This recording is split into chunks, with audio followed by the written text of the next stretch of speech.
Hi, I'm Susan Shaner with Community Forum, and I have the great pleasure to have with me Lisa Scails, who is the Executive Director of the Housantic Valley Cultural Alliance. Thanks for coming. I'm glad to be here. So that's a very long name. Can you tell our viewers what is the Cultural Alliance?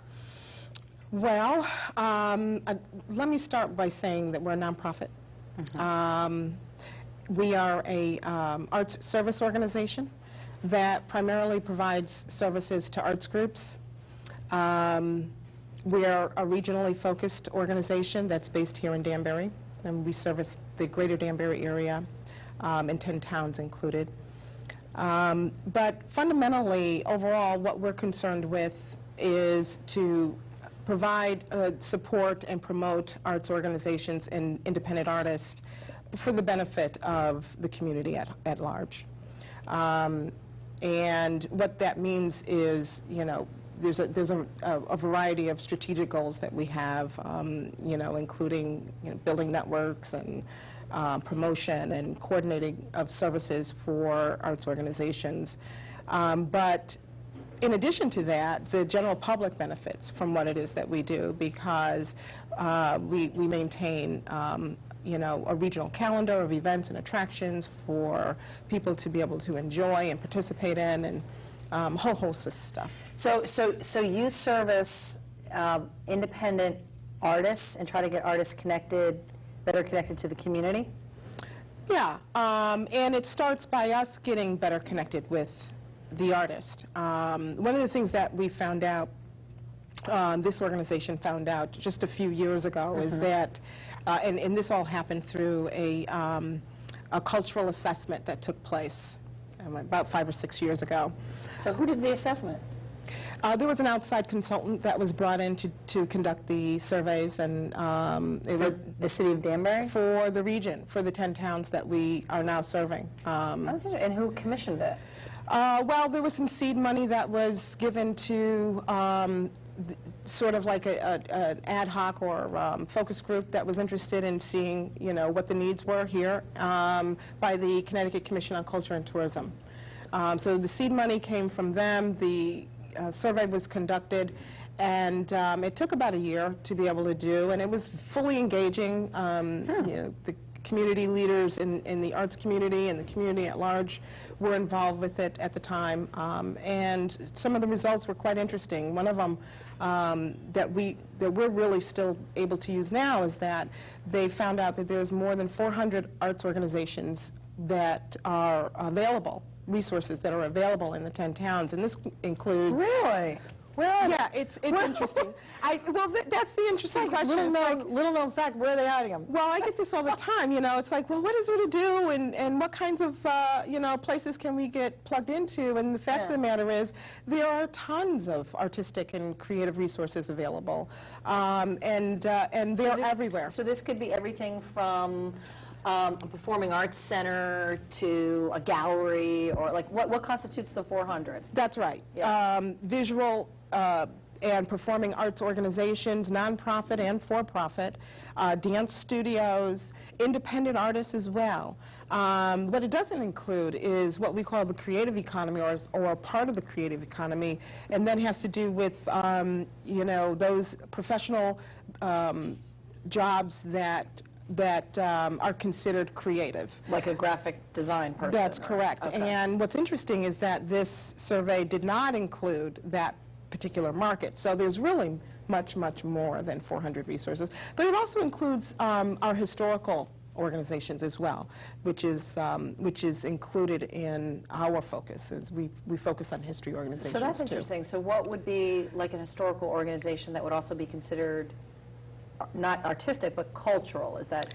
Well, part of our mission is to provide services to arts, history, and cultural organizations. So it's in a class of its own, but it's just, you know, certainly a segment of the community that we provide services to as well. So it could be, for example, the Brookfield Historical Society. Or it is exactly the Brookfield Historical Society, the Danbury Historical Society, you know, the Reading Historical Society. All of those groups, we are very much interested in supporting and promoting what they do as well.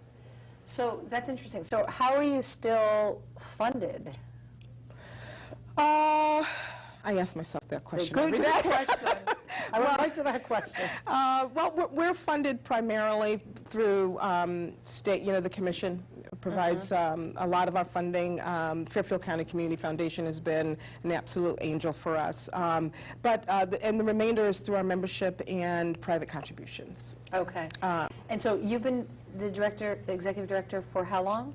It'll be 3 years. It just turned 3 years. I came on board in August of 2007. Well, happy anniversary. Well, thank you.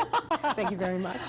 So the organization started 5 years ago.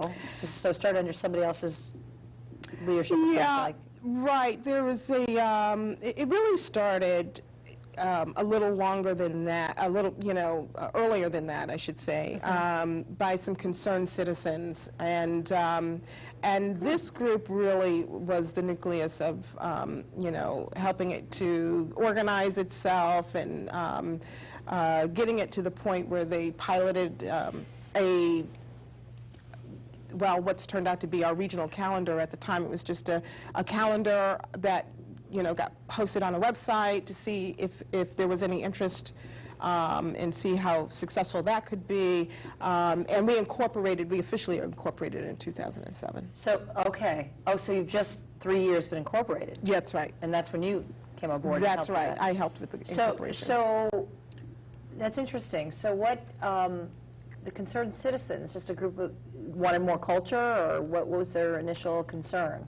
Well, That's a dumb question, but what were they thinking? it's actually a very good question. The commission on the arts merged with history and the tourism division some 6 or 7 years ago. Okay. When this merger happened with the state, there was a regional organization that existed here up until that point that focused heavily on tourism, and that organization disbanded. It just dissolved.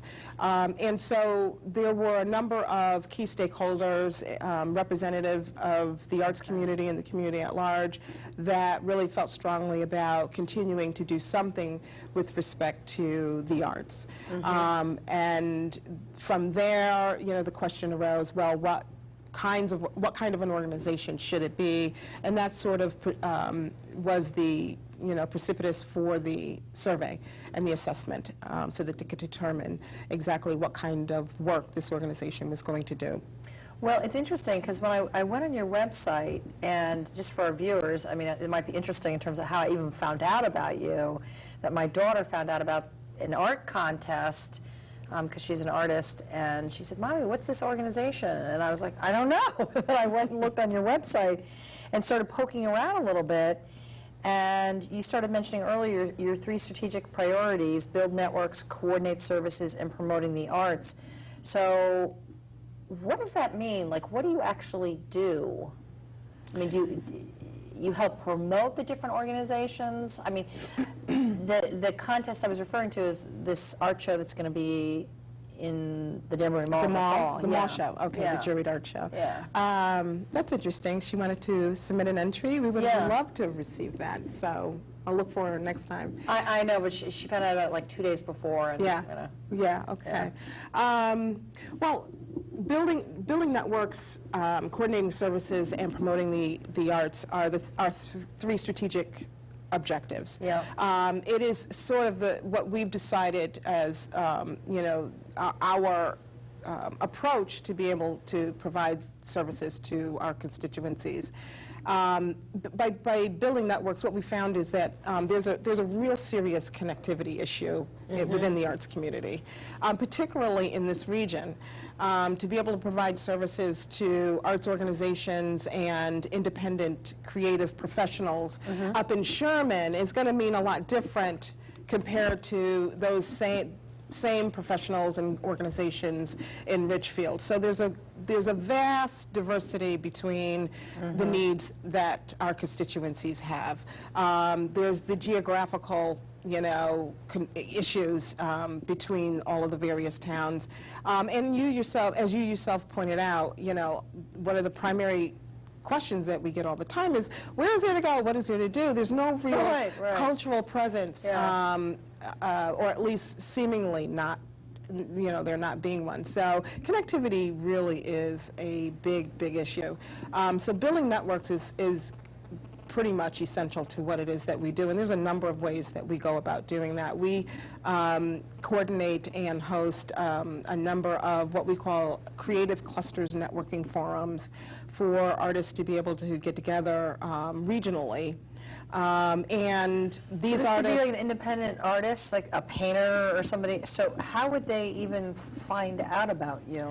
Well, we're a member organization, so we encourage all creative professionals or entrepreneurs or emerging artists to join our organization, and by doing so you receive newsletters and all sorts of communications from us about a lot of these opportunities. Our website is a place to probably go, and it's really a great source and hub for a lot of this kind of information. So you can find out about these opportunities there. But we move around. These particular forums, could be hosted in Bethel, it could be hosted in, Ridgefield, Brookfield. That's part of what it is that we want to try to do so that we can reach as many people as we can. Yeah. But they are tremendously helpful, and a lot of the artists get a lot out of these particular opportunities. In addition to the Creative Clusters Forum, we hold other discipline-focused roundtables, if you will. For example, our Executive Directors Roundtable of Visual and Performing Arts. It's a great way for representatives of these groups to also connect with one another. This is very market-centric. So it's a opportunity for them to sort of share what it is that each one are doing in their respective organizations. It's a great way for HVCA to get information and material about what our constituencies are doing. So would that be like the Richfield Playhouse? Right. And Ives Concert Park, Okay, the Brookfield Craft Center, the Richter Arts Association, the Musicals for Richter, the Palace Theater right here in Danbury. We invite representatives, the executive director or senior management from these organizations to come together every now and then. So that's just another So way. they would share sort of best practices with their organizations, or? It's really topic-driven by, this group. So for the last year and a half, it's been very much centered on marketing and ways to do cross-marketing with one another, sharing information about the different shows and attractions that they have coming up. And sharing it with HVCA so that when we do our own institutional marketing, we, sort of take them along with us, and we're able to share that with the community as well. So marketing seems to be the primary topic, and we've been sitting there for a while. But it's also a way for them to share ideas and network and, share war stories or best practices about, all kinds and sorts of issues. So when you coordinate services, that's one of your priorities, what does that mean? I mean, some of it's you're connecting different organizations and different groups and different individuals, but what's the coordinating services piece? Well, it's a variety. It means a variety of things, including compilation of news and information arts-related, that may be of interest to entrepreneurial, creative professionals or emerging artists, having to do with various art shows that they may want to submit work to jobs. Housing, art studios that might be available in this area or in surrounding areas. But the compilation of all of that information and having it housed on our website could mean coordination of services. But it also means connecting the community with the general community with the creative community in a variety of different ways. Right now, we're focusing a great deal on what we are calling our Accessible Art Project. And this really got started through a relationship that we have with the Danbury City City Hall, and the art exhibit that they have sort of opened themselves up to there, and it's been a great partnership. It's going on a year now that we've been doing it there. But it's been a great partnership between City Hall, HVCA, and artists, and basically involves a rotating art exhibit for area artists to be able to show their work. So this is a great example. So in this case, you serve as sort of a conduit between the city and the artist, and sort of source the That's artists that can correct. potentially show their work there. Yep, that's absolutely right, yep. We also do a Business Supports the Arts breakfast in the fall, which is an opportunity for the creative community and the business community to connect and to network with one another. And for the most part, yeah, and it's been, it's quite unique for both, you know, we found for both communities, and we've even had comments made, you know, from various different people that it's one breakfast that, you know, out of the circuit of breakfasts that they attend, that they actually look forward to, which is interesting, and it's always good to hear those kinds of comments. But, you know, we incorporate some kind of performance in with our breakfast, some visual art, and we make it fun. That's great. You know, I'm thinking of a city like, you know, like Toronto is a city that, you know, you walk around the city, there's sculptures everywhere. I mean, I always get the feel in that city, like, there's just a real sense of art, and art connected to nature, because there's sculptures throughout the city. Yeah. This past week I was in Stowe, Vermont, and there were a lot of sculptures in the street, like on Main Street. And when you have that in your environment in a city or an urban area, it connects you to like a different dimension in art and nature in a way that when you don't, I mean, it's great to hear, because it seems like maybe even in Danbury we could be doing even more in terms of outdoor art. There's so much opportunity here in Danbury, and the good news is that you know, those who could make it happen are interested in the possibilities and the opportunities that we have. But you're absolutely right. You know, to visually be able to see art in the community that you live and that you work, it makes you feel better, and you know, the quality of life. It just makes a real difference. But you know, we're also concerned with economic development, and one of the things that I think we don't talk about enough is how the arts bring in money and revenue to a community.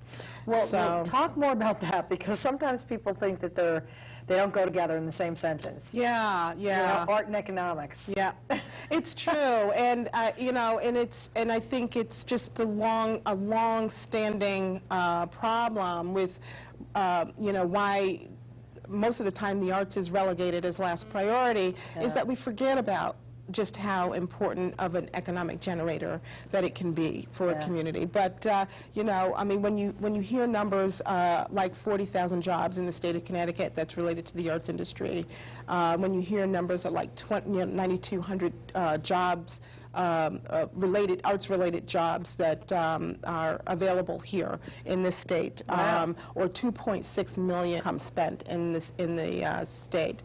These are significant on the arts. You know, these are significant numbers, and there's plenty more where that comes from.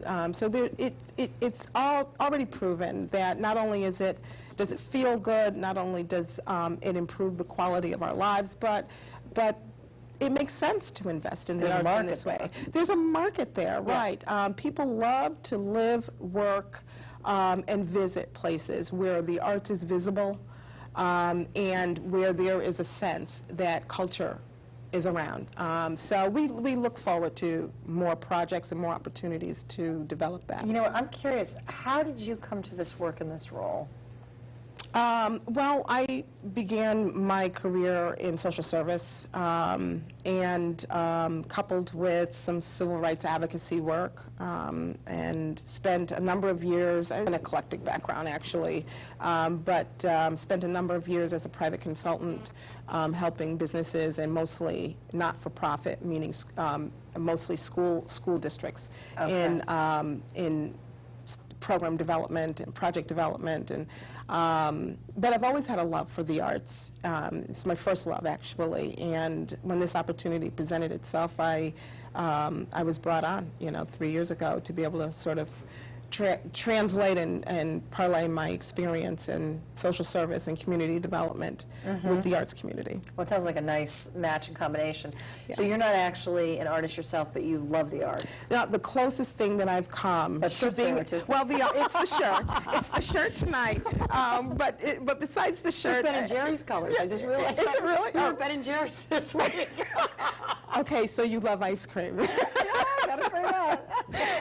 Well, yeah, I'm very happy that I chose this shirt tonight because I wanted to appeal to our arts community, while I was coming onto your show. So, but besides the shirt, I think the closest thing is having raised three artistic people. I have a son who's an artist slash designer. I have a daughter who plays the violin, and our youngest daughter, we're putting money that she'll end up on some off-Broadway or maybe even Broadway stage somewhere. Oh, really? So, wow. But that's about as close as I've come. Yeah. Well, that's pretty close. I think so. So if somebody was an artist and they were looking to get more connected, what would they do? I'd say come check us out. Contact us, contact our office, go to our website, and our website is a great place to find out more about who we are. And then, of course, I would encourage them to become members of HVCA, and through that, there's lots of benefits. It's only $25 to join for the year, so it's a low cost, but you really do get an awful lot of benefit. Yeah. If you're looking to get out of your studio and connect with other people, we provide all kinds of opportunities for that. We provide professional development for emerging and professional artists that are looking to grow professionally, having to do with financial management of the business, or having to do with marketing, or technology development, getting a website. We just finished a workshop last week, actually the first part of a two-part workshop having to do with how to build a website. That's great. So there's all these, opportunities and a lot more. And then it sounds like you have a great outreach to the business community. We have a lot of friends in the business community, which I am pleased to say we're looking to grow that area.